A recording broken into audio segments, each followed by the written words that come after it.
kami iyong pangaralan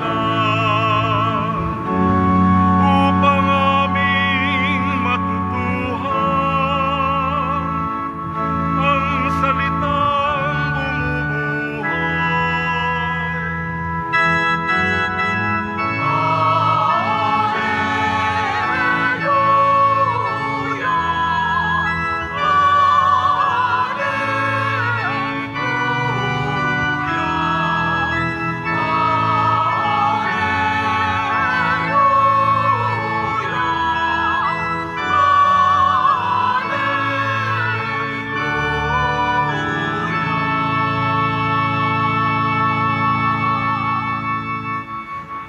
Sumainyo ang Panginoon.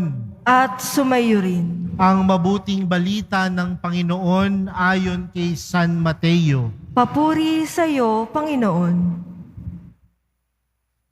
Noong panahong iyon, sinabi ni Jesus sa kanyang mga alagad ng talinghagang ito, ang paghahari ng Diyos ay katulad nito.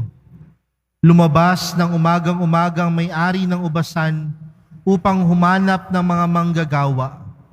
Nang magkasundo na sila sa upa ng 1 denaryo maghapon, sila'y pinapunta niya sa kanyang ubasan. Lumabas siyang muli ng may 9 ng umaga at nakakita siya ng iba pang tatayo-tayo lamang sa liwasang bayan. Sinabi niya sa kanila, pumaroon din kayo at magtrabaho sa aking ubasan at bibigyan ko kayo ng karampatang upa. At pumaroon nga sila. Lumabas na naman siya ng may mag-ikalabindalawa ng tanghali at ng mag-ikatlo ng hapon, at gayon din ang ginawa niya. Nang mag-ikalima ng hapon, siya'y lumabas uli at nakakita pa ng mga ibang wala ring ginagawa. Sinabi niya sa kanila, bakit kayo tatayo-tayo lang dito sa buong maghapon? Wala pong magbigay ng trabaho, sagot nila. At sinabi niya, kung gayon, pumaroon kayo at gumawa sa aking ubasan. Pagtatakip silim, sinabi ng may-ari ng ubasan sa kanyang katiwala, tawagin mo na ang mga manggagawa at sila'y upahan, magmula sa huli hanggang sa unang nagtrabaho. Ang mga nagsimula ng mag-ikalima ng hapon ay tumanggap ng tig-1 denaryo. At nang lumapit ang mga nauna, inakala nilang tatanggap sila ng higit doon. Ngunit ang bawat isa ay tumanggap din ng 1 denaryo. Pagkatanggap nito, nagreklamo sila sa may-ari ng ubasan. Sabi nila, 1 oras lang po gumawa ang mga huling dumating. Samantalang maghapon kaming nagpagal at nagtiis ng nakakapasong init ng araw. Bakit naman po ninyo pinagpare-pareho ang upa sa amin? At sinabi niya sa isa sa kanila, kaibigan, hindi kita dinaya. Hindi ba't nagkasundo tayo sa 1 denaryo? Kunin mo ang ganang iyo at umalis ka na. Maano kung ibig kong upahan ng nahuli ng tulad ng upa ko sa iyo? Wala ba akong karapatang gawin ng aking maibigan sa ari-arian ko? O naiinggit ka lang sa aking kabutihang loob? Kaya't ang nahuhuli ay mauuna at ang nauuna ay mahuhuli. Mga kapatid, ang mabuting balita ng Panginoon. Pinupuri ka namin, Panginoong Hesukristo. Magsiupo muna po ang lahat. Magandang umaga po sa inyong lahat. Palakpakan po natin ang ating mahal na pong Jesus Nazareno. Tayo ngayon ay natitipon bilang isang mag-anak ng Diyos sa pagdiriwang ng banal na Eukaristiya. Sa salita ng Diyos na ating napakinggan, tila merong patuloy na pinapaalala sa atin ng Diyos. At ano po yun? Na meron tayong Diyos na mabuti. At kung meron tayong Diyos na mabuti, ang Diyos na meron tayo ay tunay na mapagbigay. Mga kapatid, sa ating ebanghelyong napakinggan, Ang talinghagang ibinahagi ni Jesus ay nagpapatungkol sa isang may-ari ng ubasan. At yung may-ari ng ubasan, nag-alok ng hanap buhay, nag-alok ng trabaho. Nakakita siya ng mga taong walang ginagawa, 6:00 ng umaga. Nakakita siya ng mga taong walang ginagawa ng 9:00 ng umaga, 12:00 ng tanghali, at 3:00 ng hapon. Kaya anong ginawa niya? Hinikayat niyang maghanap buhay sa kanyang ubasan. Pagdating ng 5:00 ng hapon, lumabas uli ang may-ari ng ubasan at nakita niyang meron pa rin tatambay-tambay at walang ginagawa. Niyaya niya ulit. At nung bigayan na ng upa o bigayan ng sweldo, ang bawat isa sa kanila ay nakatanggap ng tig-isang denaryo. Ang tanong, tapat ba? Tama ba? Marahil magtataka tayo at sasabihin natin, Father, lugi. Lugi ho yung nakatanggap ng 1 denaryo. Mula 6:00 ng umaga hanggang 6:00 ng hapon, nagtatrabaho. Parehas lang sila ng tinanggap noong nagtrabaho ng 5:00 ng hapon at natapos ng 6:00 ng gabi. Di ba ganyan ang pag-iisip natin? Lugi.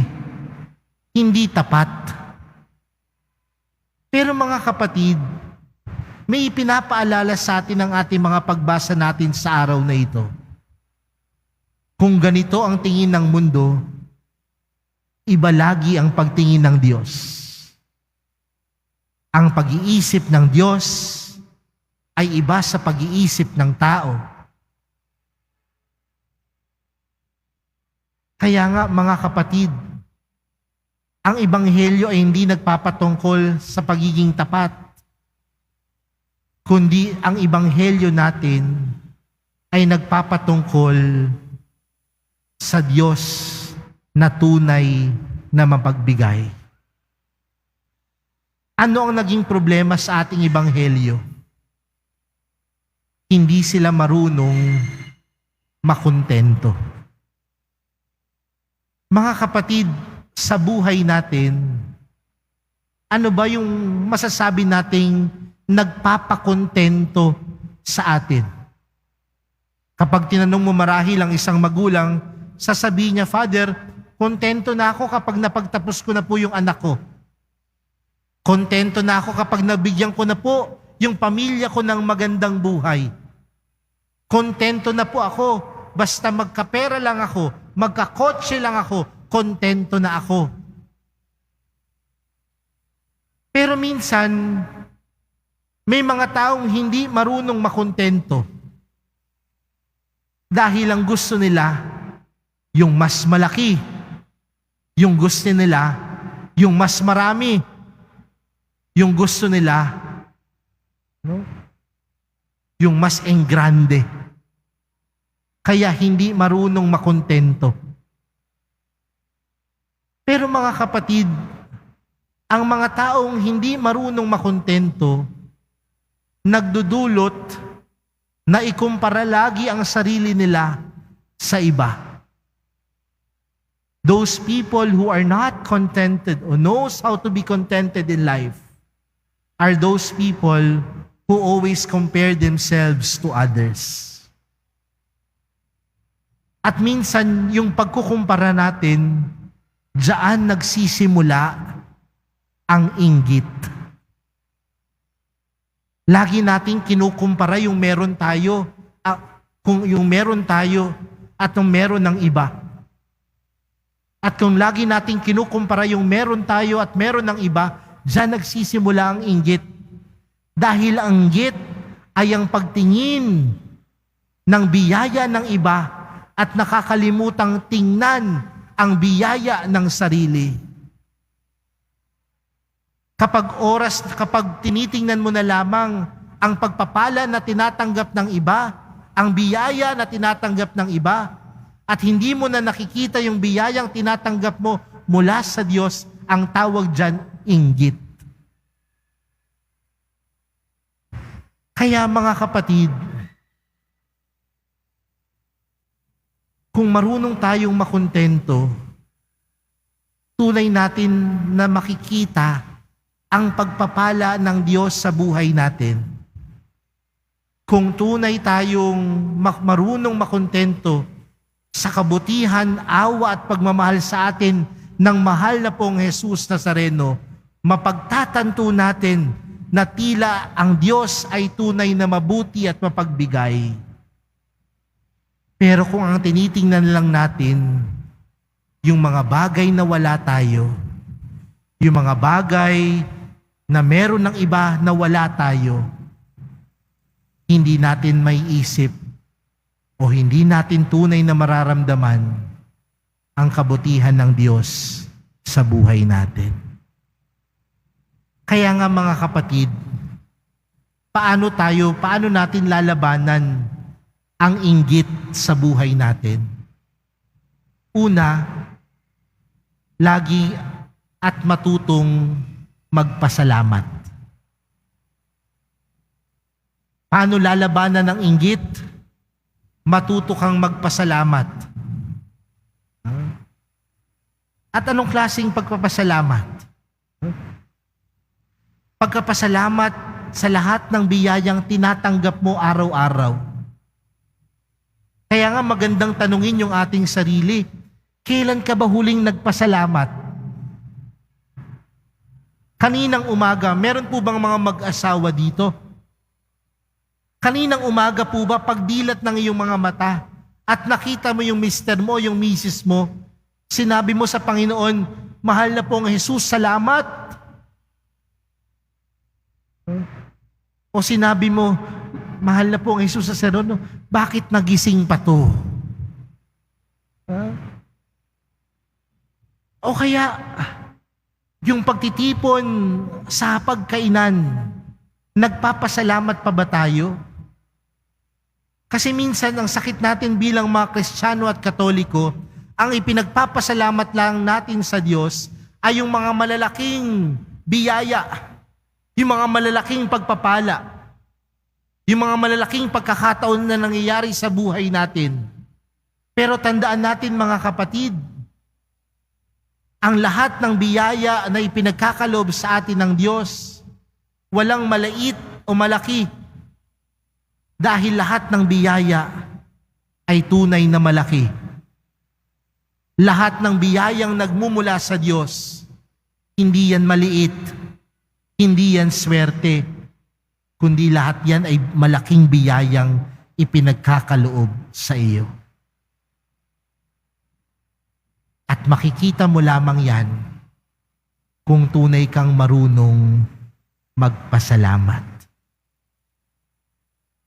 Pangalawa, magpasalamat ka sa kaligayahan at sa biyaya ng iba. Paano labanan ng inggit? Maging masaya ka kung ang kapwa mo ay masaya. Kasi minsan hindi tayo natutuwa kapag ang kapitbahay natin may bagong kotse. Anong iisipin natin? Nagkakotse lang yan kasi may ginawang illegal yan eh. Nagpagawa lang yan ng bahay kasi korap yan eh. Pero hindi ba tayo pwedeng maging masaya sa kaligayahan ng iba? Hindi ba tayo pwedeng maging masaya sa biyaya na tinatanggap ng iba? Sabi ko nga ho sa mga estudyante ko kanina, kapag nasa eskwelahan kayo at meron kayong mga kaklase na nakatatanggap ng mataas na marka sa pagsusulit, maging masaya ka dun sa kaklase mo. Huwag mong pag-isipan, kaya mataas ang grades yan, Father, sip-sip yan eh. Pero, ang tunay na magpasalamat para mapaglabanan ng inggit ay maging masaya sa kaligayahan ng iba. Ang mga kabataan ngayon, may kasabihan sila. Kapag inggit, ano po ba 'yon? Kapag inggit, parang mahina. Kapag inggit, alam na alam ho natin, di ba? Kasi baka inggit, puro inggit tayo. Pero hayaan natin na walang inggit, walang pipikit. Buksan ng mga mata at maging maligaya sa kaligayahan at pagpapala ng iba. Paano labanan ng inggit? Maging mapagbigay. Sa ating ebanghelyo, tapat naman yung may-ari ng ubasan.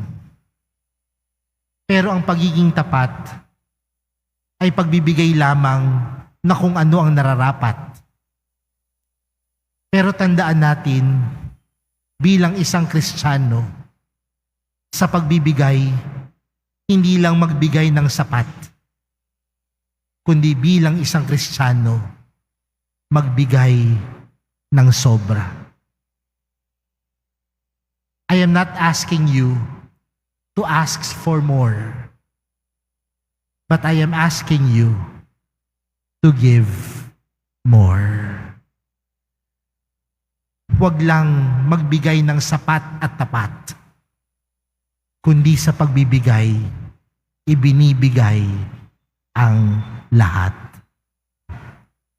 Ibinibigay ang lahat. At bakit yun ang panawagan sa atin? Dahil yun ang ipinagkaloob sa atin ng Diyos.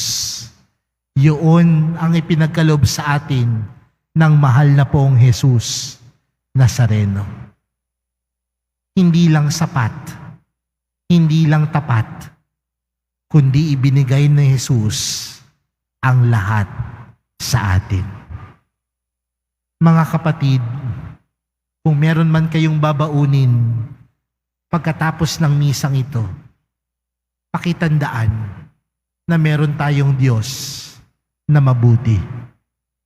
Diyos na tunay na mapagbigay. Amen.